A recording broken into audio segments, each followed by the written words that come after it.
We drift across a field of yellow-petaled sunflowers headed towards a pointed hill and a flat hill in the distance.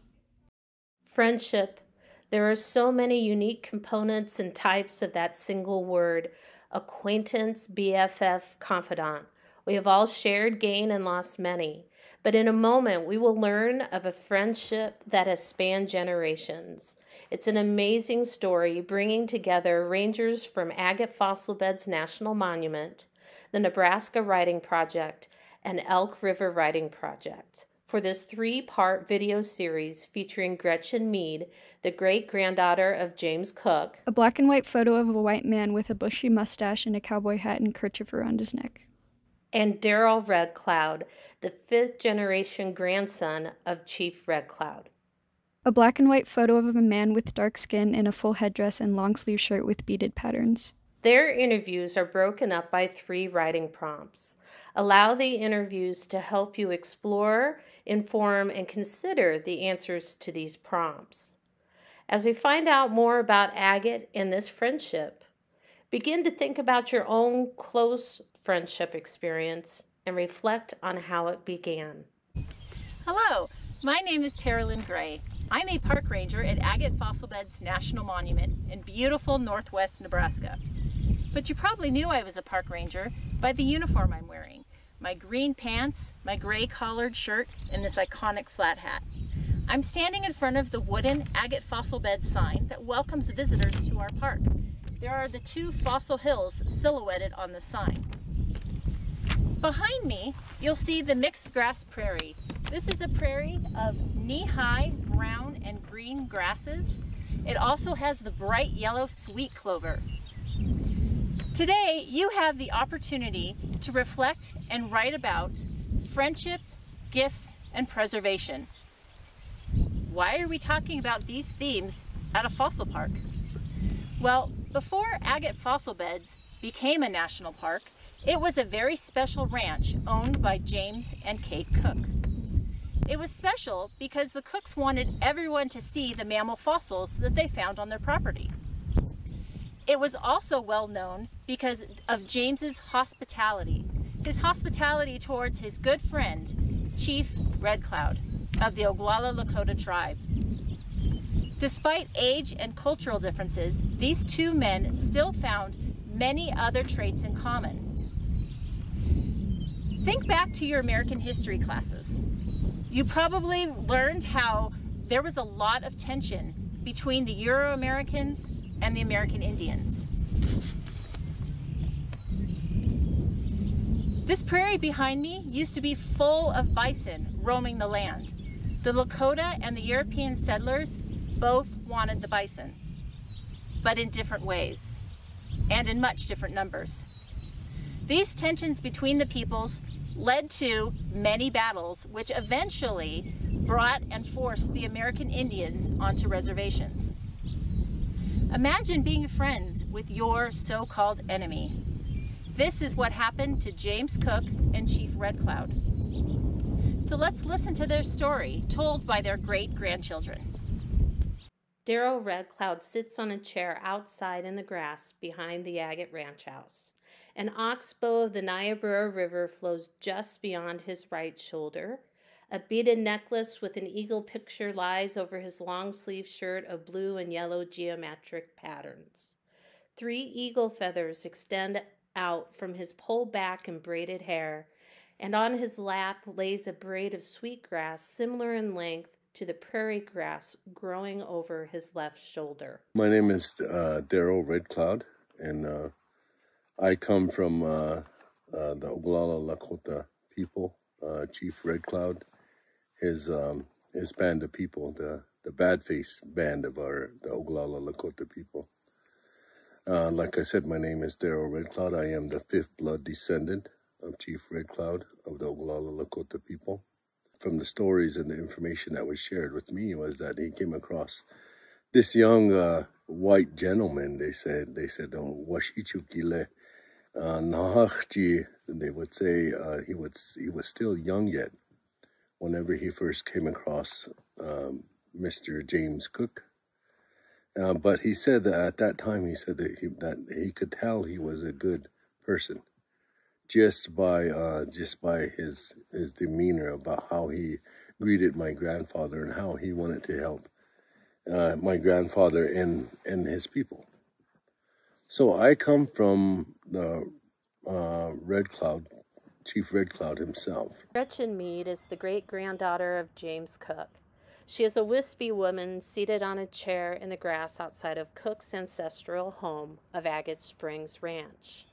On our left, between the house and Gretchen, is her favorite cottonwood tree, one of 100 planted on the ranch by her great-grandpa. Behind her is a shoulder-height wooden dilapidated child's playhouse, immediately in front of a grove of trees. My name is Gretchen Mead. My mother was Dorothy Cook Mead, and she was a granddaughter of Jim Cook, who was the main person, or among the main people that we're going to be discussing today. He grew up in Michigan and didn't have a mother. He grew up in a foster home and had 3 years of schooling. When he was 12, he decided with a friend that they really would prefer to be a cowboy. And he did that for years. In about 1875, he took a break and went up to Fort Laramie, where he hung out for a while and met another young man about his age named Little Baptiste Garnier, who was half French and half Sioux. And he was one of those people who straddled the two cultures. On his white side, Little Bat was an Indian Army scout. He helped the Army in their scouting. But he remained close ties with all of his Sioux relatives. He introduced him to the Red Cloud and many of the other chiefs and Sioux chiefs that were living there at that time.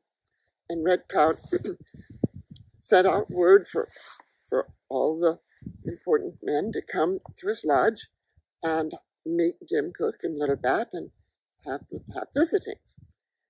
As it so turned out at that time, there was a man named Professor O.C. Marsh from Yale University who was camping nearby, requesting permission to look for fossils, which the natives called stone bones. They were highly suspicious of this, thinking that he must probably be looking for gold. And they did not want, after having lost the Black Hills, they did not want to lose more land if gold were found. Jim Cook went, talked to Professor Marsh, learned about what fossils were, realized that's all he was doing, came back and reported, and they gave him permission, and all he did was collect fossils. I don't know how long Jim Cook stayed and visited, but during the course of that visit, Jim Cook established a reputation for speaking with what they called a straight tongue, a straight shooter, and he and Red Cloud formed the nucleus of a friendship that lasted the rest of their lives. Now, Jim Cook was 18. Red Cloud was in his mid-50s. But they never, despite the cultural, age, and every other distance and every other reason why they might have not been friends, they were. Our people they wanted to live freely. And then another force was coming on by trying to force our people to live another way that was unfamiliar to our people. And a lot of things happened there that, like I said, the textbooks are going to tell that our people suffered in all different types of ways. And there was the beginnings of, and parts of a genocide that was running across the country. So for a non-native to come to a native family or live amongst the people or near the people and to be able to develop a friendship wasn't typical at all. You know, it was hard to see and hard to imagine that type of friendship would come about. But for some good reason, Mr. Cook and my grandfather, they came across one another. And what brought that together was the spirit of each man. They carried the goodness within their heart, and they knew what they wanted to share, and they knew they had to look out for the people. James Cook, he felt that same way. I know my grandfather, the way of our people is to, whenever you come across somebody that is good, somebody that is genuine, then you could feel the aura that they give off. And I know my grandfather felt that towards Mr. Cook. And then in return, Mr. Cook felt that same way for my grandfather. So they developed a friendship that carried on for years to come, even though there was that age gap. To our people, it doesn't matter. The age really doesn't matter when it comes to that heartfelt friendship or heartfelt relationship with another human being. The color of their skin does not matter. The language they speak does not matter. What matters is the sincerity of this person that is your friend, this person that is trying to help you to understand, and then you sharing that same feeling for the person as well. There was something in both of their personalities that just clicked. And the fact that Red Cloud was treated with respect, and Red Cloud saw something in him that he admired and liked. And they just formed a fast friendship. In fact, Red Cloud named one of his sons James Red Cloud. Once Jim Cook started living here in about 1886, around then, one of the first things he did was let his Sioux friends know he was here. Two men sit in the grass next to a house. Text. A meeting between James Cook and Jack Red Cloud on the lawn of the Agate Springs ranch houses. Several Native Americans and ranch hands are gathered with them. And then they started coming to visit. And they would come in as individuals, as small groups. Typically, it would be anywhere from 3 to 4 wagon loads to about 20 wagon loads that would come for a visit. But once there were 50 wagon loads that came. When he talked about Mr. Cook, he would tell the stories after he got back to the people over there towards the east. He would tell the people that he had a good time, and he said they treat me really good. He said they did that. My friend, my kola, he says, in our language, my friend, he says, he treats me really good, and he feeds me. He feeds me some good food. He says, and we sit and we talk and we visit about what the white people want, and I tell him what our people want, and how we might be able to come to terms with for the people, for the non-native and the native people. How can we bring this together? And they would have those types of conversations a lot of the time. What I, in thinking about it, find so completely remarkable was not so much that an 18-year-old and a 55-year-old could become fast friends, but that you've got Jim Cook, one of the interlopers who's moved in. He had worked as an Army scout. He represented the loss of Red Cloud's entire way of living that he had had. And Red Cloud, who could have every right to be angry and bitter toward the white people who had taken his land, taken away his way of life, put him on a reservation where he had to initially ask permission to leave. Yellowed typewritten note. Text. To whom it may concern, permission is granted Chief Red Cloud and the following named Indians to visit James Cook's ranch in Nebraska for 15 days. Red Cloud, Jack Red Cloud and wife, Red Bear and wife, Dirt Kettle and wife, Red Shirt and wife, Eagle Louse and wife, Iron Horse and wife, Sam Bone Necklace, Iron Bull and wife, White Whirlwind and wife, Calico and wife, signed John R. Brennan, U.S. India Agent, Pine Ridge Agency, April 25th, 1908. And what I find most remarkable is, despite these reasons why neither one should want to have anything to do with the other, they became fast friends.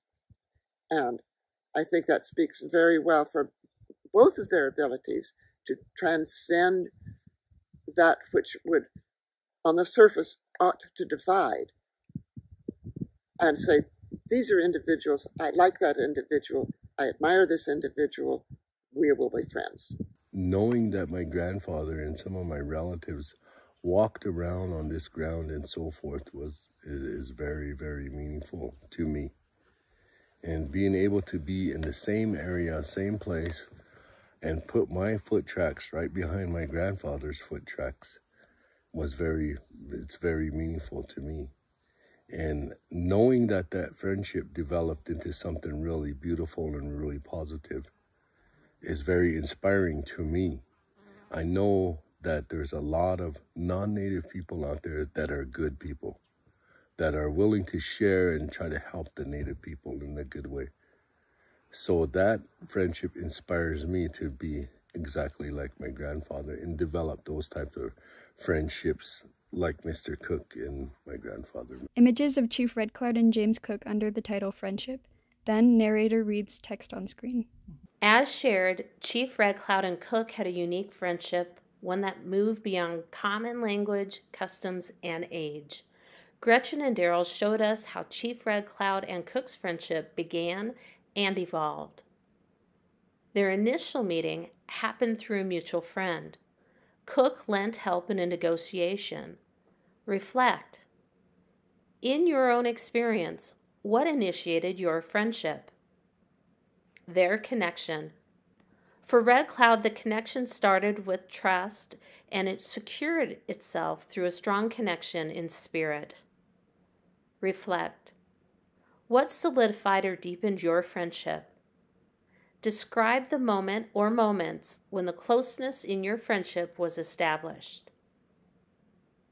Shared importance. The friendship between Red Cloud and Cook was a source of deep mutual respect and sharing of culture and survival strategies. Reflect. What about your friendship is important to the people it involves? And what space of importance do each of you hold in each other's lives? Now it's time to share your story of a close friendship, considering these 3 moments: your initial meeting, your connection, and shared importance. As you write, reflect on the story told here today, as well as how the experience of James Cook and Red Cloud can serve as a structure for your own writing.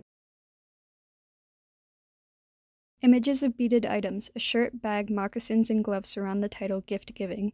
Then, narrator reads text on screen. Gift giving is important in all cultures as a way to show respect, appreciation, and to build friendships. As you view the following comments by Gretchen and Daryl, consider the types of gifts Red Cloud and James Cook exchanged, why those gifts were important to them, to their cultures, and even to us still today. You'll be asked to write about your thoughts following Gretchen and Daryl's comments. Gift giving is very meaningful to our people because our people were not people that acquired a lot of stuff. We didn't need a lot of stuff to survive. We weren't materialistic. In fact, if we got something really nice for ourselves, maybe one of the daughters or maybe one of the granddaughters would make a really fine quill pair of moccasins. Rather than keep, even though they gave them to me, rather than keep them for me, and they were really nice, almost priceless, instead of keeping them, I would extend it to a real good friend of mine. I would give it to them and say, here, you use this. And it was very meaningful. The reason why it's meaningful, in our language, we call it woshnapi, the gift of giving. And if we gave this, then in return, we believe that Creator would bless us with a gift of happiness, good health, good fortune, and good friendships. The gift of food is very important. So I'm sure whenever my grandfather came around the area, maybe Mr. Cook would go and maybe butcher one of his cows or something in that line and get it ready, and they would share a meal together. And then from there comes that gift of friendship. And then from there becomes these other, and then in turn around, and my grandfather, I'm sure, would have gave Mr. Cook some sort of gift, maybe a tomahawk, or maybe a knife, or maybe a gift of some sort that one of his relatives might have made for him. He would have shared it and extended to Mr. Cook. What the gift giving that came from my family's side was seeing to it that they were well fed, that they had food, and gave them jobs, gave them whatever help and support, sent them back with coffee and sugar, as well as, and the gift giving that the Indians brought. And this was part of their culture. When you go to visit someplace, you bring hostess gifts. And so initially, anytime they came, they would bring little things that they had made for members of the family. And each year, once they came, they would bring something else. They gave them the gift of friendship. They gave them the gift of food, of being welcome to be here anytime they wanted to come. They would come, they would sit and talk about old times, about, all feeling sad that the country was being settled up and fenced. And Jim Cook regretted this as much as they did. They had wonderful visits well into the night. The most highly thing that my grandfather carried with him was his pipe, and he had a pipe bag, is what they call it today. And in our people, we say chante o ganake, a heart bag, where they put what means from something from them, from the heart. They utilize that for the sacred pipe amongst our people. And I'm sure along the way, if my grandfather didn't give it to him, I know that he shared it with him. 3 long rectangular leather bags with geometric beaded designs. Text, Heart Bags in Cook Collection. Middle, Chief Red Cloud's left, Sons, Jack Red Cloud. Able to touch it and able to feel it, because that's the feeling that my grandfather carried for his friend. It was coming from his heart. Narrator reads text on screen. As Daryl and Gretchen explained, a variety of gifts were exchanged between Red Cloud and James Cook each time they visited. Some of those gifts were practical, they were useful. Others were more personal and represented the shared trust and friendship between the men. Other gifts were abstract. They couldn't be held or touched, but were experienced. Write now about your thoughts on the gifts that the men exchanged. What was the purpose of the various gifts? What did they represent? How were they important? Why are they still important to us today? Once you're done writing, share with a partner. It's said that giving a gift can be as important to the giver as it is to the recipient of the gift. Take time now to consider gifts in your life, both those you've given and those you've received. Title, Preservation, then narrator reads text on screen. As you've already learned in this video, gift giving was a sign of the friendship between James Cook and Red Cloud. However, it was also a way of preserving Native culture. In the last section of this video, we'll hear from Gretchen and Daryl about how the Native way of life was threatened and the efforts made by both Cook and Red Cloud to preserve it. As you watch, think about why preservation is important and reflect on what in your own life or culture you would want to preserve. At the end of this section of the video, you'll have a chance to write more about these ideas. As far as I know, and the information that's been shared with me from generation to generation, is that he was a sincere person about trying to preserve our way of life in the beginning, whenever he came into the public eye, so to speak. He was wanting to preserve our traditional way of life, living free, living off the land, and so forth. And eventually that changed after a while, and the history books will tell you a little bit about that, about my grandfather and how he stood up for his people and tried to protect the land, the natural way of living in the land, on the land, and throughout the land. So it was very important for my grandfather to try to preserve that way of life way back when. They started then bringing things that were of a little more importance to them, things that had a story to them. And they would tell the story, and the story would be remembered and kept with the object. And then as the years passed and the elders, some of them started to die, and their children and their children's children who had never lived off the reservation looked at some of the objects that their parents and grandparents had kept from the old days before white people had been here as, remnants of a primitive past that they were currently being somewhat ashamed of. And they weren't keeping these things. Many of them were being destroyed. And this, of course, was heartbreaking to the remaining elders, that all of the stories that they gave that go with objects were then remembered and were told, and that people would come to visit and would want to go through the rooms in which these possessions, things were kept, and would want to know, and so they would be told stories. And so the stories were being remembered by our family of the things that were being brought by the Sioux and the Cheyenne. Tag attached to a leather item. Text, AGFO 109, watch pouch, J.H. Cook from Good Cloud. And they would come and say, we give you these things so that your children's children can tell our children's children about this. And this was a great and wonderful trust for us to have.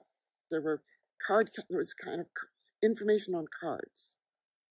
And unfortunately, at that time, they didn't have a lot of, you couldn't just take a picture such as we can now and put it in an online inventory sort of thing and have it like that. A lot of the information was oral. And although it was written down on cards for most of it, it was also just an oral tradition, so that he told the story over and over and over to people who were visiting. And his son Harold told the stories over and over exactly as Jim Cook told it. And when my mother and her sisters were children growing up here, and people would be coming, sometimes every member of the family would have a group of people, and each would be in a different room while they told the stories of what was in each room. So my mother grew up hearing the stories from her grandfather, Jim Cook, and knowing what the stories were that went with each of the objects. So it's been very much an oral tradition, backed up by whatever information is on those cards. From just being here and being able to conversate with Gretchen here is a really positive moment for me on behalf of Red Cloud, my grandfather, on behalf of all of my Red Cloud relatives. I would say that in today's world, our people need to understand and educate themselves in a manner that would benefit the people, because that's what my grandfather was all about. Chief Red Cloud was about trying to find a way in life for the future generations of his people, preserve a way of life for his future generations and his people. And with the help of James Cook and other influential people, non-natives, my grandfather became, I would say, a statesman for the indigenous people. Even though it was long before I was born, I had nothing to do with it. I am pleased to know that my forebears did right. They weren't among those who were prejudiced. They weren't among those who treated other people badly.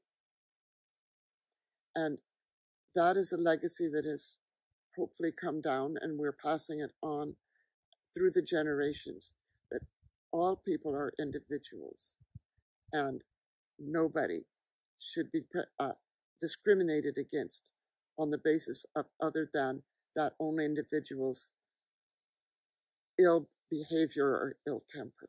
The final section of this video focused on preservation. You heard about how the Native people gave gifts to the Cook family, in part to preserve pieces of their history as their way of life was being taken away. Now, in this final section of the video, you're going to reflect on what you would want to preserve from your life, your family, or your culture. First, think about your values. The items we preserve often reflect our own values. What values are important to you, your family, or your culture? Why are these values important? If you're stuck, you might start with items, objects, or gifts in your home that are important to you. What do you think those objects reflect? Next, it's also helpful to think about what stories you would want to preserve. So in the video, Gretchen described how her family preserved Native stories and cultures through narrative. In other words, when they talked about the gifts they had received, they remembered the stories that went along with them. So what stories are important to you, your family, or your culture? And what stories would you want to pass down? Again, if you're having trouble getting started here, you might think about different objects in your home, different gifts you've received, the memories you have, and the stories associated with those objects. Finally, consider your legacy. So the values and stories passed down by the Red Cloud and Cook families are part of their legacies, or what we hand down to the next generation. What do you want your legacy to be? Now that you've thought about these three ideas, values, stories, and legacy, write about what you think you'd want to preserve. Focus on these three concepts. When you're done, share your writing with a friend. As you read each other's work, you might think about why you have different values and stories and why you'd like to pass down different legacies. Why do you think your values and stories are different? In what ways are they the same? What do these values, stories, and legacies reflect about each of you as individuals? Hello again, it's Ranger TL. This time I'm inside the museum, sitting in front of a rectangular replica window that would have been in front of James Cook's original ranch. And to my right is an actual bison stomach hanging from a tripod of 3 wooden poles. As you know, Native Americans used all parts of the bison, so this stomach would have been used like a crock pot or a cooking pot to cook their meals. I hope you learned a lot from your reflection and journal writing today. Maybe you even gained a deeper respect for your own friends after hearing the stories of James H. Cook and Chief Red Cloud, told by their great-grandchildren, Gretchen Mead and Darrell Red Cloud. I want to thank the teachers and the Nebraska Writing Project and the Elk River Writing Project for putting together this amazing collection of stories. And to you as well, thank you for spending some time virtually with Agate Fossil Beds National Monument. I invite you to visit us online to learn more, or even come to the park to see the wonderful collection of gifts that Mr. Cook and later you, the American people, preserved for his friend. To learn more about Agate Fossil Beds National Monument, visit their website at www.nps.gov/agfo. Thank you to Gretchen Mead and Darrell Red Cloud for sitting with Diana Weiss and sharing their histories, and to the National Writing Project, Humanities Nebraska, and Humanities Montana for supporting this project. This video was created by Tara Lynn Gray, Agate Fossil Beds National Monument, Lori Henry Koski, Elk River Writing Project, Montana State University Billings, Charlotte Kupch, Nebraska Writing Project, University of Nebraska-Lincoln, Robert Massey, videographer, Montana State University Billings, Diana Weiss, Nebraska Writing Project, University of Nebraska-Lincoln.